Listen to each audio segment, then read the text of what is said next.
Good morning from Panhandle Outdoors, America's only daily outdoor TV show. Your source for fishing, hunting, and information for folks who enjoy the great outdoors. Now sit back, relax. It's Panhandle Outdoors. Good morning, folks. Welcome to Panhandle Outdoors. I'm Winston Chester. I'm glad you're here this morning. Got a big show lined up. I know I got a lot of information to give you about the last 2 days. We've had 2 reruns in there, and I appreciate y'all calling, checking on us and all. I'm doing fine, but my buddy Jeff's been under the weather, and I can miss the show, and it keeps on going. I mean, you get Bill and Greg or Stan, and they'll come in, and Ken. It's okay, but when Jeff's sick, we're in a bind. So we're glad he's back this morning. We're glad to be back on and be back with you. So let's get started with our weather. Brought to us by Gulf Coast Air Conditioning, Drew Pollard, and hard-working crew taking care of our everyday comfort needs. Nice day, 71 high, low 62. Water temperature has gone up 1 degree, up to 65. This brought to us by Allco Electric out of Lynn Haven. Look at that river reading brought to us by Panama City, Coca-Cola. The Apalachicola at Bluntstown, it was high, it's dropping out. Looking good, dropping out. And the Chattahoochee, out of 8.2, so one's out of 10.3, one's at 8.2. So the Chattahoochee is pretty steady right there, got a little bit of drop to it. And the tide chart, neap tide today. Neap tide the next couple of days. Don't look like a big weekend of strong tides. That brought to Kent Forest Lawn. Water temperature, like I said, that went up 1 degree is important. Wind coming south at about 10 to 20. That's that March wind. Let's take a break. Be right back with our special guest. Welcome back, and look who is here. I hadn't seen him in a while. Officer Travis Bashford, welcome back. Good morning, Coach. Good to have you. And good to be here. So good to see Travis. It's been, like I say, it's been a while, and we picked up where we left off. We started talking about fishing and hunting. Yes, sir. Yes, sir. Well, how have you been? Doing good.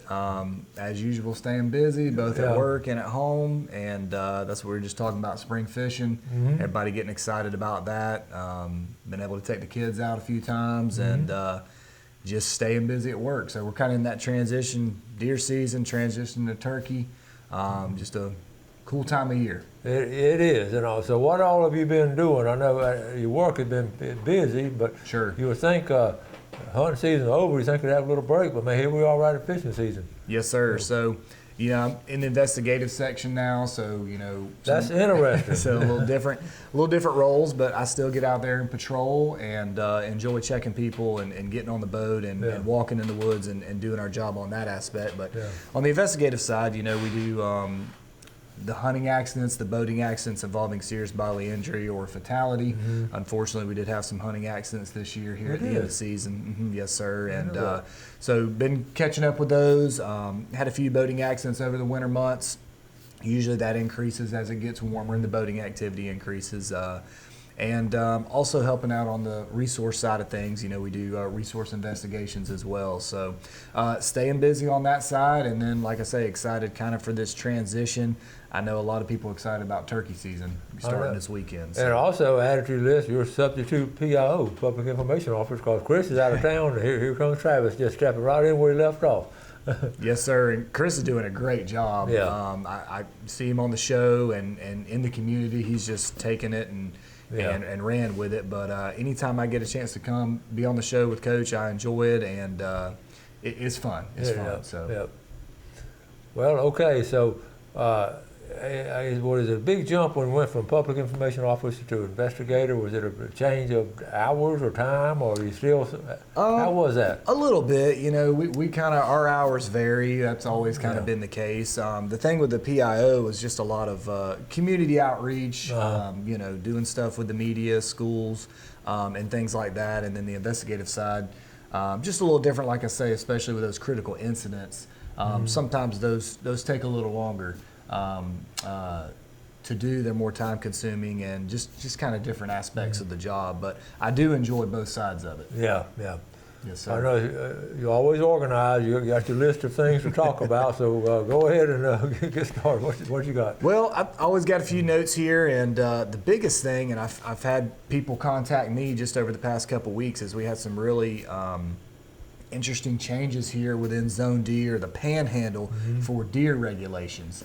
And what it does is the final decision was made there at the commission meeting in February. We just had a meeting over in Tallahassee, actually on the campus of Florida State University, and they made some changes in Zone D, and it's going to increase the opportunities for antlerless deer harvest. Okay. You know, traditionally for years and years in Florida, we've had doe days or antlerless deer days to where you're restricted, even on private property, when you can take those antlerless deer. And we saw some tweaks and changes with that with CWD coming into effect a few years ago in Zone D2, which is north of I-10. Right. But now we've got increased opportunity down in D1, south of 10, where a lot of people hunt, including Bay County. They hunt for antlerless deer. So I'm just going to read this little paragraph here, make sure I get it right, and then we can talk about it. But it is really good, and we're getting a lot of positive feedback from stakeholders on it. So basically, at the meeting in February, FWC approved rule changes to increase antlerless deer harvest opportunities, which will be in effect for the 2025-2026 hunting season, so the one coming up. These rules are based on antlerless deer harvest data, deer depredation permit trends, vehicle collision data, which were carefully reviewed by FWC staff and stakeholders. Additionally, they had public comment, and there was over 11,000 responses received. Whoa! Right. That is a punch. Yeah, deer's a big deal, and people were very, I guess, boisterous about, hey, this is what we would like to see. So these changes increase the number of antlerless deer season dates on lands outside the WMA system within Deer Management Units D. And in Zone D, since we're going to talk about Northwest Region, antlerless deer will be allowed to be taken during the entirety of the deer season. This new rule also increases the bag limit for antlerless deer in Deer Management Unit 2, north of I-10 in the Panhandle, to 3 as part of the statewide annual bag limit of 5. So in a nutshell, in years past, we've had these antlerless deer days where, for instance, south of I-10 in the Panhandle, you could only kill them or harvest them for 4 days out of the year. Right. So if you get a weekend and it's 80 degrees and raining and it's blowing, you might lose those 2 days and might have much deer movement. Now, throughout the entire regular season, even south of I-10, you can take your antlerless deer as part of your annual bag limit. So no more than 2 south of 10, 3 north of 10 in D2. Okay, that's it in a nutshell right there. So that's interesting. I'm glad we got it clarified because we've heard a lot of talk about it, but now it is actually set up by the FWC. Yes, sir. And for more information, you can go to myfwc.com/hunting. We've got the whole article on there as well as the news release, and they'll go over those new regs in detail. All right, sounds good. All right, let's take a quick break and we'll be right back.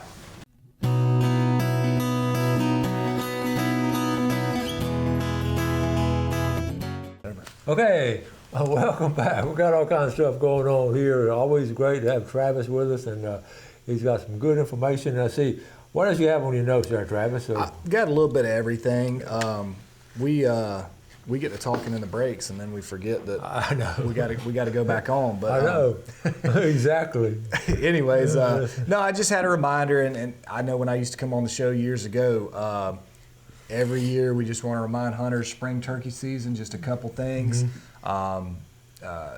It's going to open this weekend regular. We had some rough weather for the youth season this past weekend. It was kind of rainy and windy, unfortunately, but the regular turkey season is going to open up this Saturday, March 15th. It's going to run through April 20th. Daily bag limit, 2 turkeys.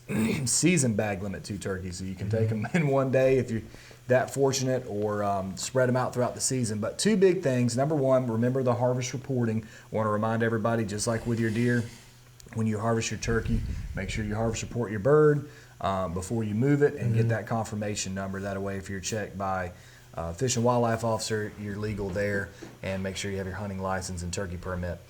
Secondly, every year we remind it is black and white. It's make sure that the hunter is at least 100 yards or 300 feet away from feed when hunting wild turkeys. So every year we have questions. Every year we have people that don't want to follow that rule, but that is the rule. Make sure the hunter is over 100 yards away, not the turkey. That's the one question I get at the gas station all the time. So at least 100 yards away, and good luck to everybody in the spring season. I know everybody is excited to get out there and get after them. I've been seeing a bunch of trail camera pictures, etc. And hopefully we got good weather this weekend because it was nasty last weekend. Yeah. Well, I always ask them about some pictures, and we got some cases a month coming up, and I do have them on here. Just gave me a couple, and let's talk about taking the kids fishing. Okay, so here we go. This first one. What we got here? Oh, okay, yeah. Just a couple pictures of the kids getting them out spring fishing. That's just on Deer Point, and took Bella one day, and took Wyatt one day. Okay. And that's me and Bella there, and she got to catch a nice one. A nice bass there. That big old smile. Uh-oh, big old smile on her face there. Oh, yeah. She had a good time on that one. Okay. And then took Wyatt one day as well, so he got to catch. We went out there, and I think he caught 5 bass and a jackfish, just about an hour and a half. He had a blast. Now, that's going to spoil him. He's going to think at that age he does that, so every time I go fishing, let's do that. And it don't work out like that every time. It don't work like that. No, but they enjoy it and just enjoy getting them in the outdoors and passing that along. So, well, it was funny. I don't know if you wanted me to say, but anyway, Bella, you let her be a little bit late for school one morning because you knew the fish were biting, and to me, when a kid comes in late going fishing, that's excused. that's fine. I wish we had more of that. Right, yeah. That's so cool. She enjoyed it, he enjoyed it, and we're getting some warm weather now, so we can get out there after it because it was pretty chilly there at the beginning of the year. But they love doing that. We love getting them out and introducing them to And you've been around Deer Point your whole life, and yes, sir. This is a really good time. It is. Early March is a really good time to fish, and you knew that. Oh, yeah. Yeah, they're pushing up, and they're shallow and they're hungry.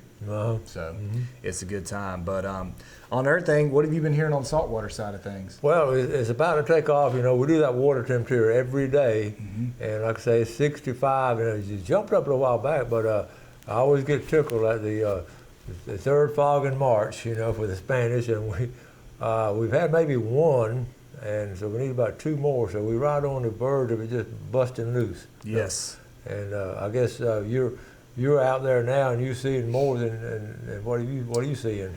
We're seeing them, and we had a push a couple weeks ago, and we got kind of warm, and that water temp went up, and then we had some pretty chilly weather. We always see them on the beaches first, and they were catching them on the piers in the mornings. The bays have been hit or miss still. Is what I'm hearing, but as that water temp goes up, I know they're going to get thicker. So. And then some pompano as well, starting to show up in the surf. We got bluefish, so everything's starting to kind of kick off. I think, what's the magic number they always say, 68 usually before? 68 is what we always go by. I get tickled every year looking at it. I know, there have been a few catches, and we always call those the scouts. They're coming up here scouting around and they're getting word the rest of the school to come on up. It's all, the water's fine. But so to me, all my years of experience, that's where we are now. There are a few scouts out there, but we wait for that big run to hit. And like I say, in Spanish, it's usually the third fog in March. But what I look at for Spanish too, you can just sometimes drive down on Beach Drive and you look out into the bay, and you see that many boats out there on a Saturday. Gosh, yeah. You know they're in the bay, and when they're in the bay, that's exciting. It is, and if we get some more warm days and it keeps increasing, it's just a great opportunity to get the kids out there. It's such a good fishery for them, whether you're trolling or casting to them, and maybe they can catch them over spring break because I know that's coming up. I know it's going to be nice. It's going to be really good. And some old standbys all winter long has been like the redfish and the drum, and they've been in there, and folks have had good luck on those. They really have. And some. Have y'all? What was your opinion of sheephead bite this winter? Have you seen it? I've talked to some people about it, and of course, it's huge here in our area, especially when we start getting into March and the spawn as they move toward the pass. But I heard some consistent catches on the bridges back into January and February. Matter of fact, I talked to some guys that fish quite a bit. In particular, Bailey Bridge, Hathaway Bridge, they were doing pretty consistent on the sheep's head. So that's something all growing up that I've kind of watched that fishery kind of ebb and flow. And, I know Justin Leake and some of the other local charters, kind of spearheaded getting those regulations, helped changing that because, you used to be able to kick 15, and now we've reduced that bag limit. So, but yeah, I heard some consistent catches back in January, February, and then I know everyone gets excited in March when they hit the pass. So. Yes, sir. I had Greg Gladden on the show recently, yesterday, but we were talking about him as a captain, but he actually caught a nice snook, his boat. And here's what happened. He had a good buddy of his who they were diving off the jetty, just, swimming around the jetties, and they saw some snook. And he called up Greg, and Greg went fishing for him, and they caught one. Now, is that not a storybook story? I mean, that's perfect. Yeah, it was a nice snook. That's pretty cool. Yeah. And we're seeing more and more of that every year, even in the offshore fishery. See a lot of yellowtail snapper now getting caught in the summertime and things that normally you wouldn't see up here in the Panhandle, but every once in a while they slip up this way. That's right.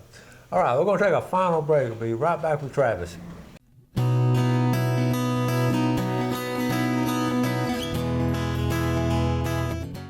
Okay, welcome back. Glad you're with us this morning. I'm glad Jeff is feeling better. So here we are, back on the road. Here we go with our fishing game times brought to us by Blue Water Outriggers in Port St. Joe. One time today, 11:31 to 1:31. And don't forget a full moon tonight. And what made me think about it was that time right here in the middle of the day for the fishing game. So enjoy the rest of the day and tonight's full moon.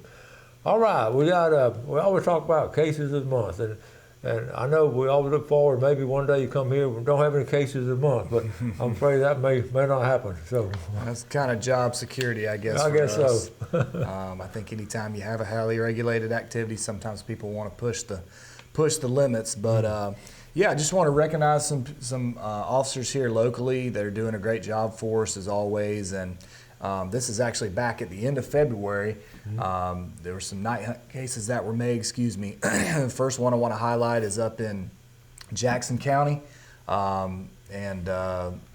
It's Lieutenant Nicole Bassford, Officer Christian Well, you said Butts. Lieutenant? I did, yeah. Lieutenant Nicole Bassford, you got that? Okay. Yeah, that's right. They were working together and basically working night hunting, saw a truck come in, work the field, shine it.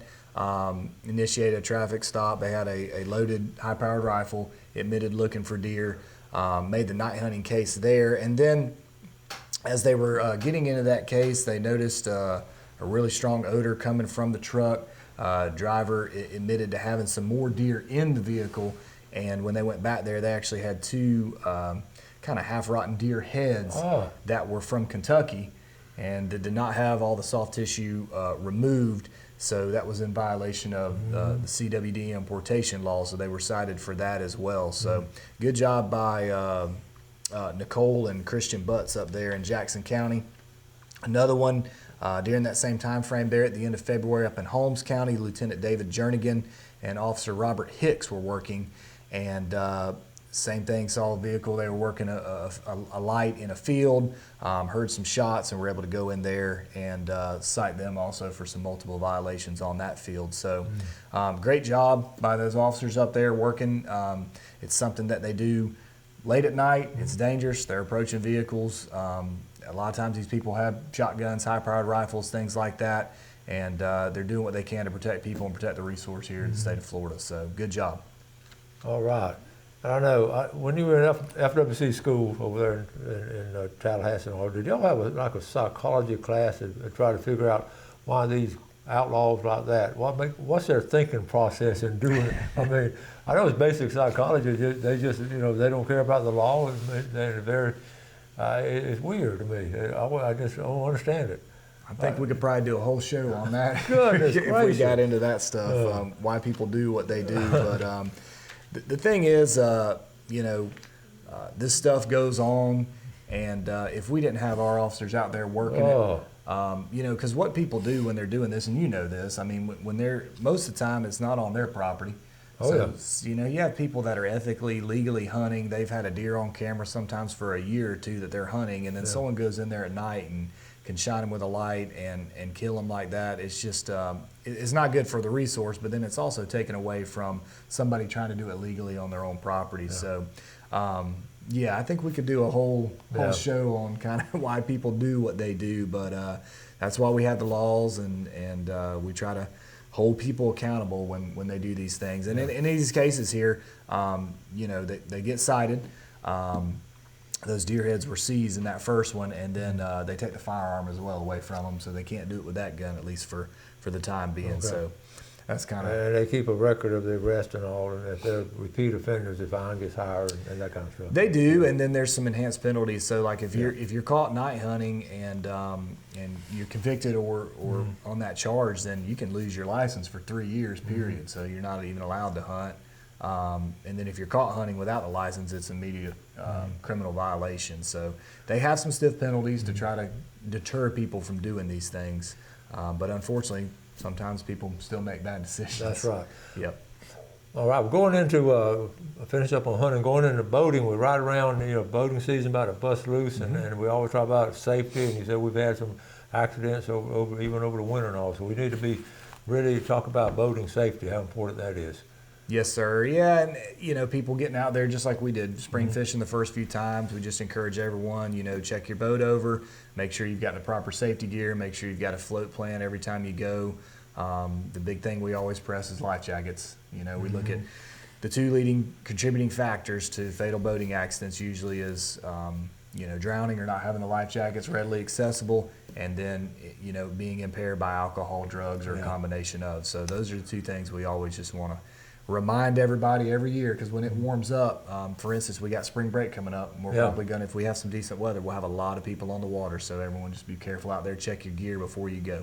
Yeah, we always look for different signs of spring. By the way, the first day of spring is 1 week from today, March the 20th, spring equinox. And you always look for different signs on the flowers and all kinds of things like that. But I always look at it. I had my first sighting of a jet ski going on the Lynn Haven Bridge a couple of days ago. I said, that's a sign of spring. That jet ski was taking off. It's the first one I've seen in a good while. That's right. You talking about the flowers, I noticed, and I don't know if it was the snow we had, it seemed like they're back a little bit this year, because I look at the azaleas, and usually when they are full bloom, the Spanish are just, it seems to kind of, coincide with that magic water temperature or whatever. Yeah. They seem to be a little late this year. They are late, and I think that's exactly what happened. That really cold weather retarded the growth right there, and they're just sort of sitting there getting ready to, I haven't seen much blooming at all. Right. And that's always a great sign of when the Spanish are coming in, though.